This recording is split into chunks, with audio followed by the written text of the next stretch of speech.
Hello, I'm Liam Makelum. And I'm Ron Fudge. Welcome to this special edition of QTV's San Francisco from Palm Springs. I tell you, this is the life, is it not, Ron? It is. Hot desert sun, sipping a cool drink, and people watching by the pool. I'd say it's the life. I'd like to say I miss good old cold San Francisco, but it's hard when you're having fun in the sun.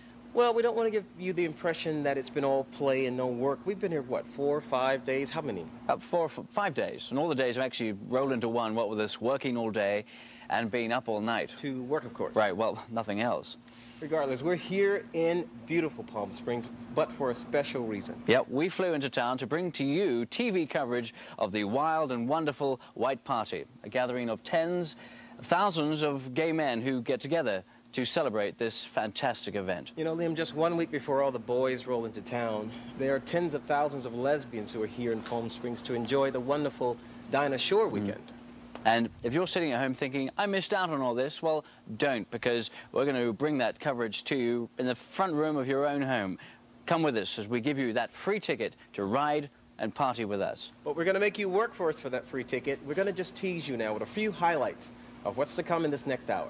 And there's nothing wrong with being teased, Ron. Absolutely not.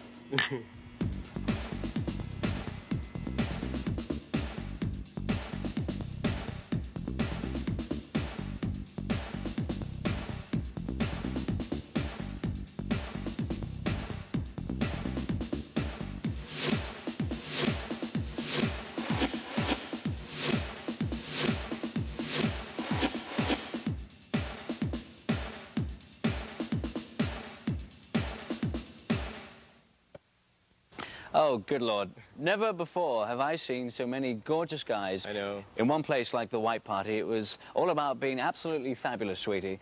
Other ways people described it. Steve from New York described it as opulent and extravagant at its best, and Mike from Boston described it as one major fashion fest, and it was. You know, it's really hard to find one word to describe both parties, really. I'd like to think of it as sort of the gay 90s, a desert playground here for gays and lesbians. And we've given you a taster of these two gatherings already. More on the Dinah Shore weekend in a moment, but first let's fix our eyes again on the fabulous White Party. What's it all about, exactly? The Palm Springs White Party is the spring break for gay men, and this year's event attracted record numbers. In fact, over 25,000. That's about half the population of the city. The $75 ticket for the event gives you access to all the main parties. And the boys flocked from all over to be here, from virtually every single state in America, and from countries all over the world, and all for a weekend of guaranteed fun in the sun. The seats on flights into the city for the weekend were fully booked, and spare seats next to impossible to find. Local hotels were as booked up as the flights. Spare rooms were hard to come by, although this couple got lucky. Well, if all that didn't quite make sense, let me put things in perspective for you. Behind me, the Wyndham's Hotel, the center point for most of the activities here at the White Party, with its 500 rooms and up to, half a dozen boys in each room. It's obviously sold out, as are all the other hotels in Palm Springs. We're talking about a city that truly comes alive as a result of the Dinah Shore weekend.